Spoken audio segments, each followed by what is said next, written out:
Dimanche 4 août 2013, Madame, Messieurs, bonsoir. Merci de votre fidélité. Bienvenue dans ce nouveau numéro de Pulsation à la une de l'actualité. Le député Levaillant Louis Jeune dénonce les agissements de l'ambassadrice américaine en Haïti. Pamela Wright sert de caisse de résonance au Palais national, déplore le député de Dédune.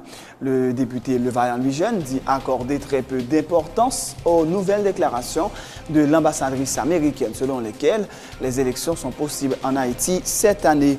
Maître André Michel, qui fait l'objet de mandat d'amener émis par le juge Lamar Bélisaire, serait également sous le coup d'une mesure d'interdiction de départ, a indiqué son proche collaborateur, Maître Newton Saint-Just. Selon lui, cette offensive du régime vise à enterrer le dossier relatif au décès dans des conditions obscures du juge Jean-Serge Joseph, qui était en charge du dossier de corruption présumée impliquant la famille présidentielle. Le gouvernement est-il en possession d'une copie du rapport d'autopsie du cadavre du juge? Pas officiellement, a répondu Maître Kedler Augustin, le porte-parole du Premier ministre Laurent Lamotte. La Cour d'appel de Port-au-Prince a rendu le vendredi 2 août une ordonnance demandant la libération d'un groupe de 6 policiers écroués depuis plusieurs mois pour leur appartenance présumée au réseau de kidnappeurs que dirigeait Clifford Brandt. Il s'agit de Marc-Arthur Fébé, Jacques Darley, Michelet, Onès Gabellus, Franz Aristide Bétonné Dumézil et Gérald Fontelus. En revanche, la Cour a demandé d'écrouer au pénitencier national un autre inculpé, Evans Larieux. Il existe des indices graves et concordants et des charges suffisantes à son encontre selon le tribunal. Les funérailles du journaliste Tony Bélisaire ont été chantées ce dimanche à l'église adventiste Béthanie à Pétionville. Le célèbre journaliste photographe est décédé le 21 juillet dernier à l'âge de 54 ans. Il souffrait d'un cancer depuis plusieurs années. Dans l'actualité internationale, comme annoncé, les États-Unis ont fermé ce dimanche leur mission diplomatique dans une vingtaine de pays arabo-musulmans, craignant des attaques terroristes. Mais pour l'instant, c'est le consulat indien en Afghanistan qui a été la cible d'une attaque à la voiture piégée qui a fait 9 morts et plusieurs blessés. Après avoir été investi par le guide Ali Khamenei, le nouveau président iranien a prêté serment ce dimanche devant le Parlement. Il promet de lutter contre la corruption et de travailler à obtenir la levée des sanctions qui minent l'économie du pays. Dans l'actualité sportive, bonne nouvelle pour l'international haïtien Jean-Eudes Maurice. Après avoir marqué les esprits lors de la Gold Cup en inscrivant un doublé contre le Trinidad, Jean-Eudes Maurice récupère sa place dans l'effectif du Paris Saint-Germain pour la saison 2013-2014. Madame, Messieurs, restez branchés pour le développement de ces titres et de bien d'autres.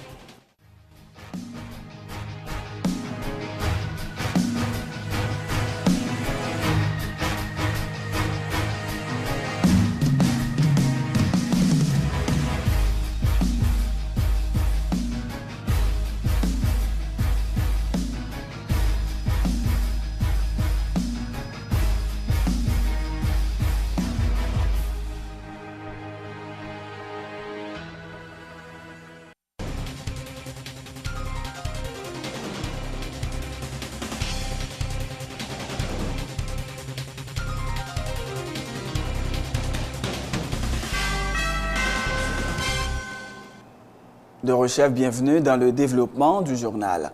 Des parlementaires haïtiens envisagent d'écrire au président Barack Obama pour le mettre au courant des agissements de son ambassadrice à Port-au-Prince, Pamela Wright.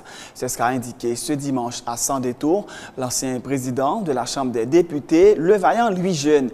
L'attitude de la diplomate américaine risque de saper les acquis démocratiques en Haïti, souligne le parlementaire, estimant que Pamela Wright sert de caisse de résonance au Palais national. Le député Levaillant Louis Jeune accorde très peu d'importance aux nouvelles déclarations de l'ambassadrice américaine selon lesquelles les élections sont possibles en Haïti cette année.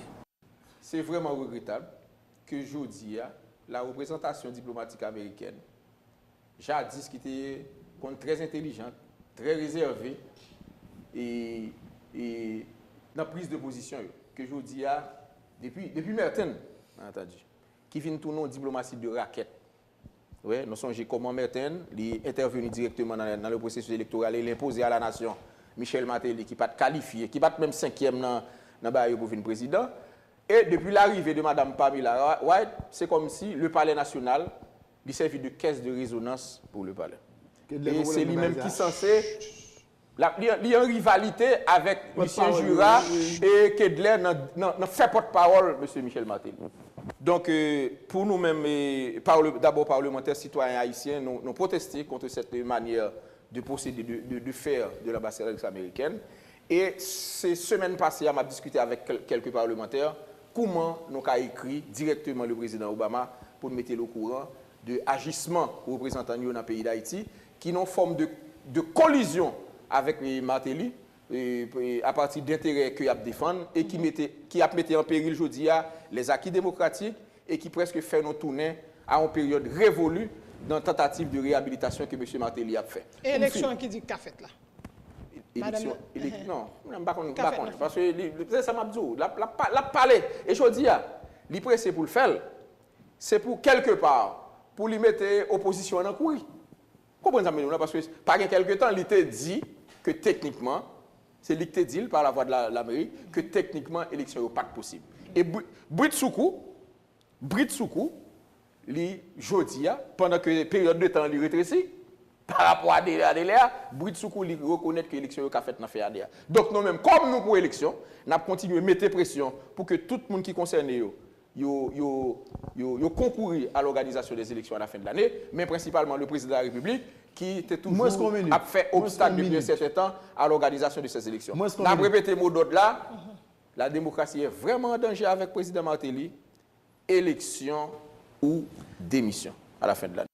Justement, après avoir provoqué de vives réactions en évoquant la possibilité que les prochaines élections se tiennent l'an prochain, l'ambassadrice des États-Unis en Haïti, Pamela White, s'est dit optimiste vendredi que le prochain scrutin puisse avoir lieu avant la fin de l'année. Mais il faut faire vite, a dit la diplomate américaine lors d'un entretien avec un groupe de journalistes. Elle a renouvelé l'engagement des États-Unis à aider Haïti à garantir des élections transparentes, crédibles et pacifiques avec une contribution de 10 millions de dollars. Autre point de l'actualité, Maître André Michel, qui fait l'objet d'un mandat d'amener émis par le juge Lamar Bélisaire, serait également sous le coup d'une mesure d'interdiction de départ, a indiqué son proche collaborateur, Maître Newton Saint-Just. Selon lui, cette offensive du régime vise à enterrer le dossier relatif au décès dans des conditions obscures du juge Jean-Serge Joseph. Ce dernier a travaillé sur la plainte pour corruption soutenue par les deux avocats contre des membres de la famille présidentielle.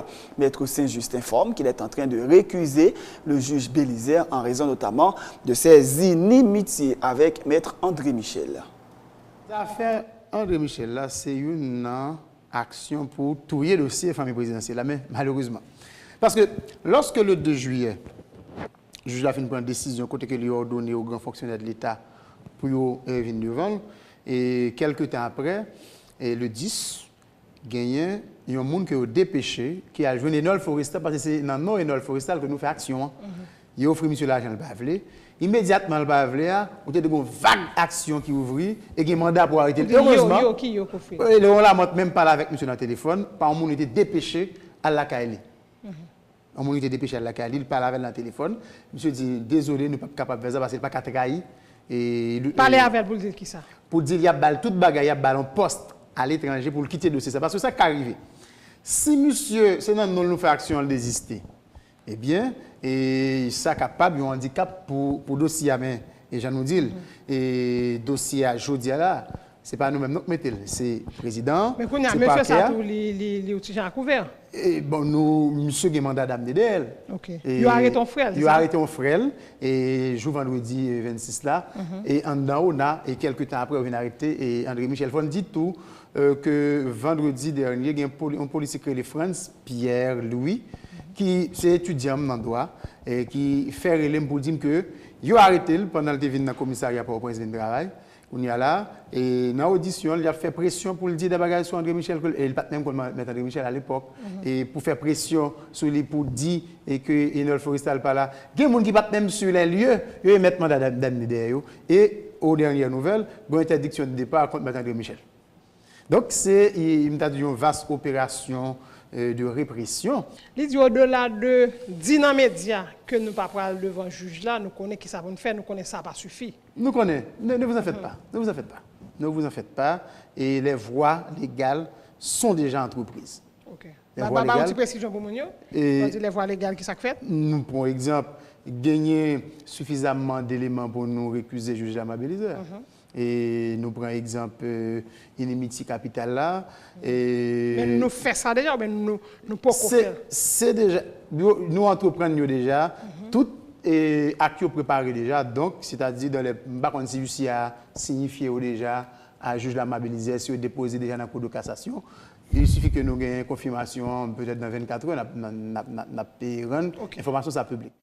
Également invité à sans détour, le porte-parole du Premier ministre a déploré l'attitude de l'opposition suite au décès du juge Jean-Serge Joseph. À la question de savoir si le gouvernement est en possession d'une copie du rapport d'autopsie du cadavre du juge, pas officiellement, a répondu Kedler Augustin. Il tente d'expliquer les raisons pour lesquelles les autorités haïtiennes n'ont pas jugé utile de faire pratiquer une autopsie sur le corps du magistrat. Officiellement, nous ne pouvons pas faire autopsie. Officieusement, Niel. Officiellement, nous ne pouvons pas faire autopsie. Et ça fait que nous sommes toujours très prudents, même si maman ici, je crois que vous entendez ça déjà. Je crois que nous attendons comme journaliste responsable. En tout cas, on ne peut pas dire ça parce que c'est officiel pour même ça que nous disons. Pour qui ça nous quitte quoi aller au Canada sans que ne pas prendre le soin pour l'autopsie à faire ici? Pour qui ça fait?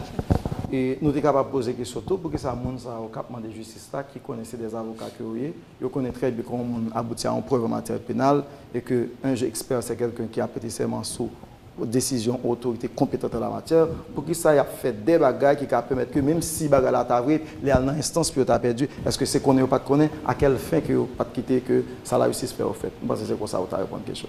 Honnêtement, on va le dire que on va d'accord ensemble avec moi tout, on va demander mettre Newton ou bien Stratégie Dieudonné ou bien André Michel si le gouvernement prend le baguette dit que c'est il n'y a pas le faire autopsie, nous ne pas faire le professeur. D'accord ça. D'ailleurs, il y a un rapport médical qui sorti, ouais, j'ai contesté, je ne vais pas entrer dans la bagaille technique parce que je ne suis pas technicien.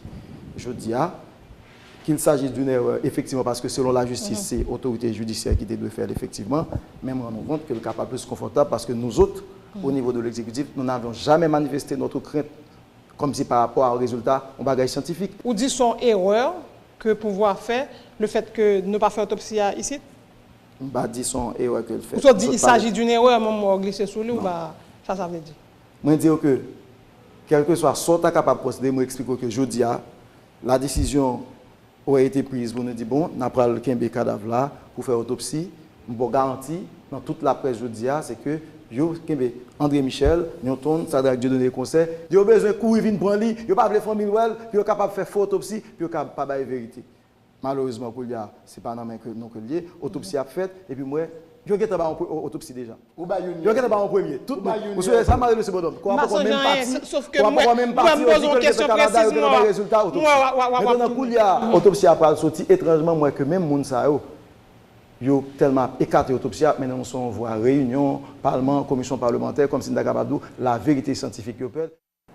La Cour d'appel de Port-au-Prince a rendu le vendredi 2 août une ordonnance demandant la libération d'un groupe de 6 policiers écroués depuis plusieurs mois pour leur appartenance présumée au réseau de kidnappeurs que dirigeait Clifford Brandt. Il s'agit de Marc-Arthur Fébé, Jacques-Dali Michelet, Onès Gabellus, Fritz Aristide, Bétoni Dumézil et Gérald Fontelus. Ils devraient être immédiatement remis en liberté s'ils ne sont pas retenus pour autre chose, selon la décision de la Cour d'appel. Pour ce qui est d'Evans Larieux, également inculpé d'enlèvement, de séquestration de personnes contre rançon, des indices graves et concordants ainsi que des charges suffisantes à son encontre, ont poussé la Cour d'appel à demander qu'il soit emprisonné au pénitencier national.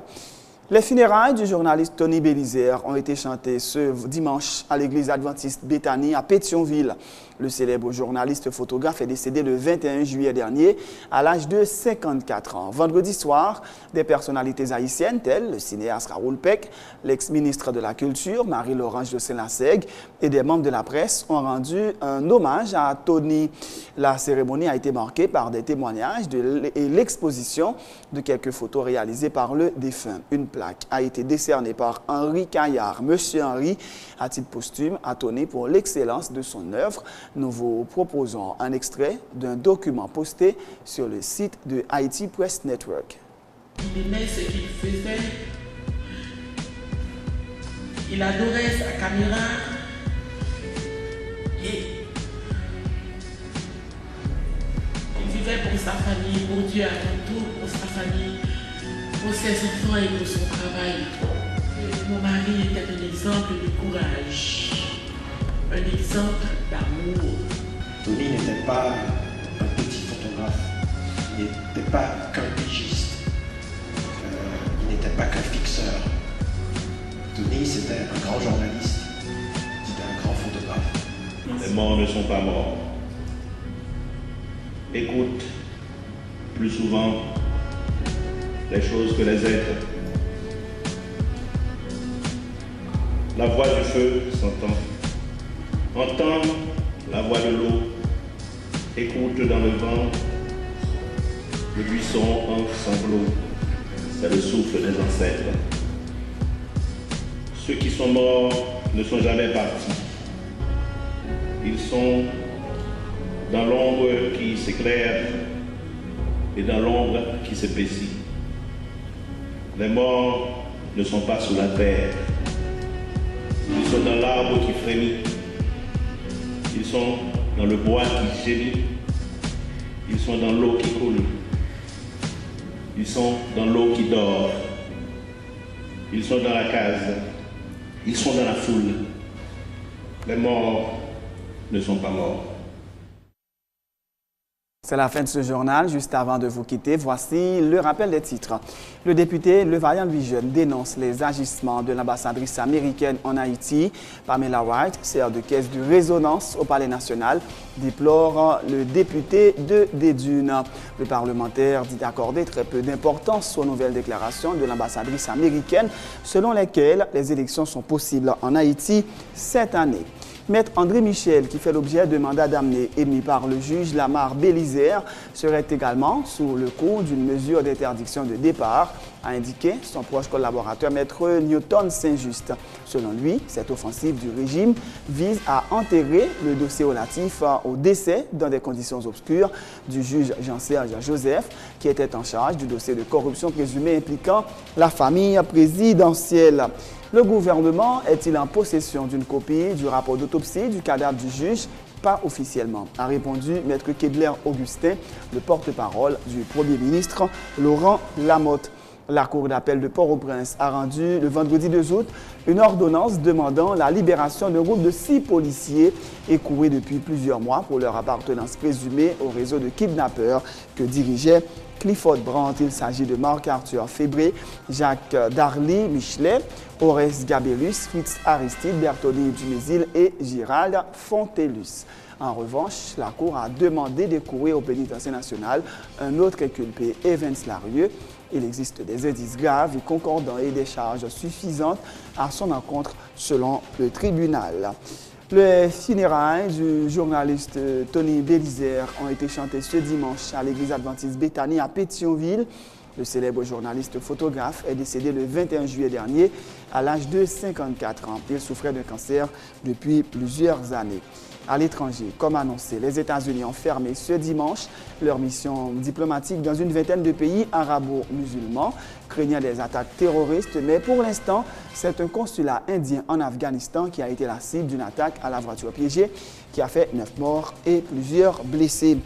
Après avoir été investi par le guide Ali Khamenei, le nouveau président iranien a prêté serment ce dimanche devant le Parlement. Il promet de lutter contre la corruption et de travailler à obtenir la levée des sanctions qui minent l'économie du pays. Dans l'actualité sportive, bonne nouvelle pour l'international haïtien Jean-Eudes Maurice. Après avoir marqué les esprits lors de la Gold Cup en inscrivant un doublé contre Trinidad et Tobago, Jean-Eudes Maurice récupère sa place dans l'effectif du Paris Saint-Germain pour la saison 2013-2014. C'est la fin de ce journal. Merci de l'avoir suivi. Bonne suite de programme sur Télé Pluriel.